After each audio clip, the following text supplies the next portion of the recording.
ہاں ایک پہلو ایسا ہے جس کے حوالے سے حضور کی عظمت ہماری سمجھ میں آئے گی. حضور ایک انسان کی حیثیت سے کیا تھے، ایک باپ کی حیثیت سے آپ کا کیا طرز عمل تھا. ذرا یاد کیجئے، جگر گوشہ رسول حضرت فاطمہ بتول رضی اللہ تعالیٰ عنہ وہ حاضر ہوتی ہے. ابا جان دیکھیے چکی پیس پیس کر یہ گھٹے پڑ گئے میرے ہاتھ میں، یہ کنویں سے پانی لاتی ہوں، مشکیزیں کہ یہاں پر بندیاں پڑ گئی. حضور اب تو عام لوگوں پر بھی آسانیاں ہیں، لوگوں کے ہاں غلام آ گئے ہیں، کنیزیں آ گئی ہیں، مال و دولت آ گئی ہے، مجھے بھی کوئی غلام کنیز نہ ہو جائے. اور آپ کو معلوم ہے یہ لخت جگر نور چشم محمد کی سب سے پیاری بیٹی صلی اللہ علیہ وسلم، کوئی شک نہیں اس میں، فاطمہ کیا بیتی ہوگی حضور کے قلب پر. لیکن فرمایا کیا بیٹی، یہ دنیا کی چیزیں ہمارے لیے نہیں ہیں، میں تمہیں اس سے بہتر شے دیتا ہوں. تسبیح فاطمہ ہر نماز کے بعد 33 مرتبہ سبحان اللہ، 33 مرتبہ الحمدللہ، 33 مرتبہ اللہ اکبر کہہ لیا کرو. لیکن سوچ لیجئے دل پر کیا گزری ہوگی صلی اللہ علیہ وسلم.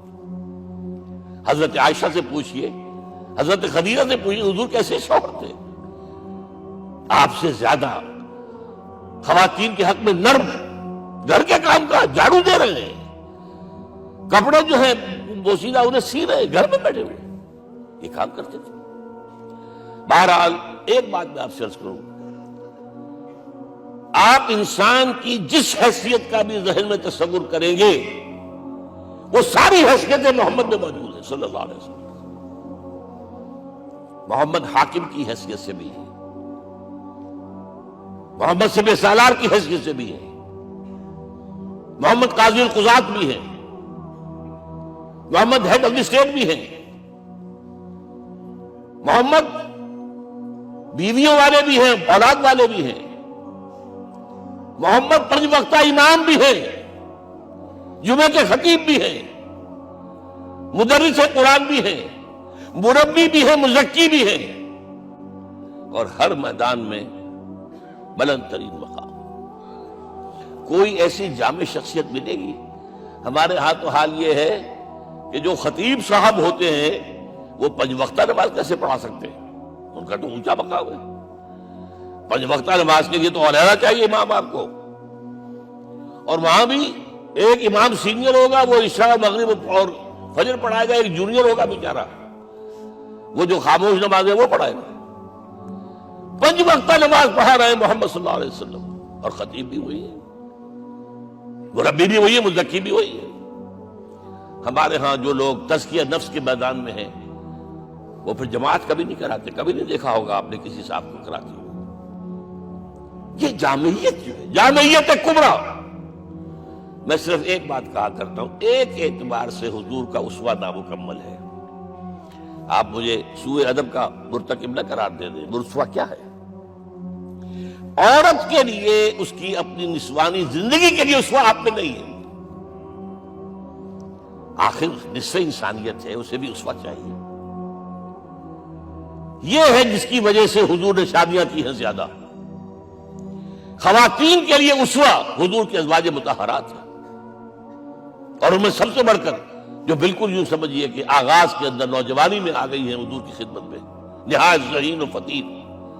انہوں نے پھر عورت کی زندگی کے لیے حضور کا جو طرز عمل تھا وہ انہوں نے بیان کیا نا. اس لیے سورہ احزاب کے اندر اس کا تذکرہ ہے، جہاں یہ آتا ہے لقد کان لکم فی رسول اللہ اسوۃ حسنہ، وہیں پر یا نساء النبی لستن کاحد من النساء، اے نبی کی بیویوں تم عام عورتوں کے مانند نہیں ہو، تمہیں تو اسوہ بننا ہے امت کے لیے. اب اس سے اگلا قدم میں بڑھا رہا ہوں آگے، اور اس کے ساتھ جڑ جائے گی تیسری بات. تیسری بات کیا ہے؟ وَنَصَرُوهُ، اس کی مدد کریں صلی اللہ علیہ وسلم. پہلی بات تو یہ نوٹ کیجئے، حضور انتہائی غیور انسان تھے، انتہائی غیور. یہ کہا جاتا ہے کہ اگر حضور گھوڑے اس میں سوار ہوتے تھے اونٹ پر اور آپ کا کوڑا نیچے گر گیا تو آپ یہ کسی سے نہیں کہتے تھے کہ ذرا یہ میرا کوڑا مجھے پکڑا دینا، یہ بھی گوارا نہیں تھا. آپ اونٹ بٹھا کر نیچے اتر کر اپنا کوڑا خود اٹھاتے تھے. کسی سے اپنے ذاتی کام کے لیے کوئی مدد مانگنا امکان ہی نہیں. بلکہ ایک واقعہ تو وہ ہے جب بھی میں تذکرہ کرتا ہوں میری آنکھوں میں آنسو آ جاتے ہیں. یہ ہجرت کے وقت کا واقعہ ہے. آپ کو معلوم ہے حضور نے تمام مسلمانوں کو مکے سے جانے کی اجازت دی، چلے جاؤ مدینے، چلے جاؤ مدینے. آپ خود تھے موجود، اس لیے کہ رسول اپنے مقام کو نہیں چھوڑ سکتا وداؤٹ ایکسپریس پرمیشن فرام اللہ سبحانہ و تعالی. اب حضرت ابوبکر پوچھ رہے ہیں حضور اجازت آ گئی؟ نہیں آئی. آ گئی؟ نہیں آئی. دن گزر رہے ہیں. حضرت عائشہ کی روایت ہے ایک روز ہم نے دیکھا دوپہر کے وقت آ رہے ہیں حضور، کپڑے سے اپنا سر جو ہے ڈھانپا ہوا ہے. عرب میں دوپہر کے وقت وزٹ کرنا جو ہے یہ ان کے خلاف دستور ہے، ان کی تہذیب کے خلاف ہے. یہ قیلولے کا وقت ہوتا. تو حیران ہوئے. آتے ہی فرمایا ابوبکر ہجرت کی اجازت ہو گئی. اب انتہائی خوشی سے اور بڑی امید میں کہ بڑی شاباش ملے گی حضرت ابوبکر فرماتے عرض کرتے ہیں حضور میں نے 2 اونٹیاں تیار کر رکھی ہیں، خوب کھلا پلا کے انہیں فرما کیا ہوا ہے، یہ ہجرت میں ہمارے کام آئے گی. حضور تھوڑا سا توقع فرماتے ہیں، پھر کہتے ہیں اچھا ٹھیک ہے، ایک میں استعمال کروں گا لیکن میں اس کی قیمت ادا کروں گا. حضرت ابوبکر رو پڑے. حضور مجھ سے یہ مغایرت، سائے کے تناب کے ساتھ رہنے والا، اس سے یہ مغایرت، ذرا سے اشارے پر اپنی کم سن بیٹی پیش کر دی نکاح کے اندر، اس سے یہ مغایرت. رو پڑے. لیکن حضور کی اپنی خیرت تھی، میں قیمت دوں. اب بتائیے مدد کا کے لیے درکار تھی؟ مدد تھی ان کے مشن کے لیے. مشن 2 حصوں میں تھا. اس کو جانیے، آج کچھ علمی باتیں آ رہی ہیں.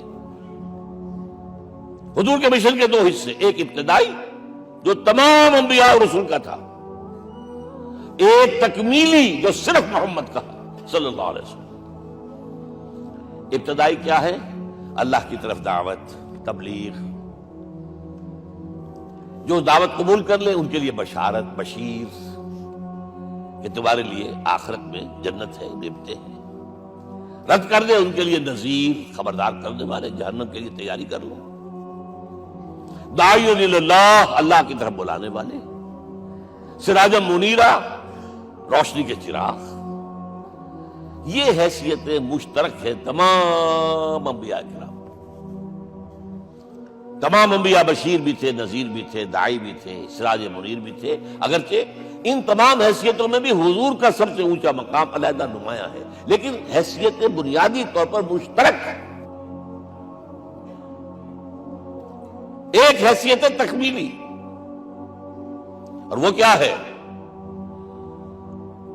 اے نبی جو دین آپ کو دیا گیا ہے صرف تبلیغ نہیں، صرف تعلیم نہیں، اس کو قائم کر کے دکھاؤ نظام زندگی کی حیثیت سے.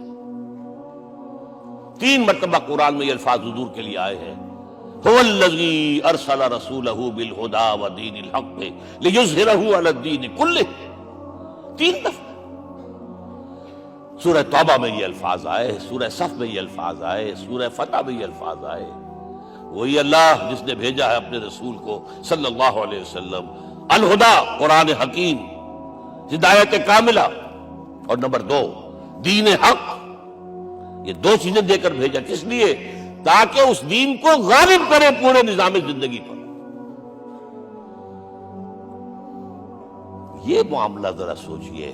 اور یہ حضور کے لیے 3 دفعہ، اور کسی اور نبی کے لیے 1 دفعہ بھی نہیں. قرآن مجید کے اس نقطے کو ذہن نشین کر لیجیے.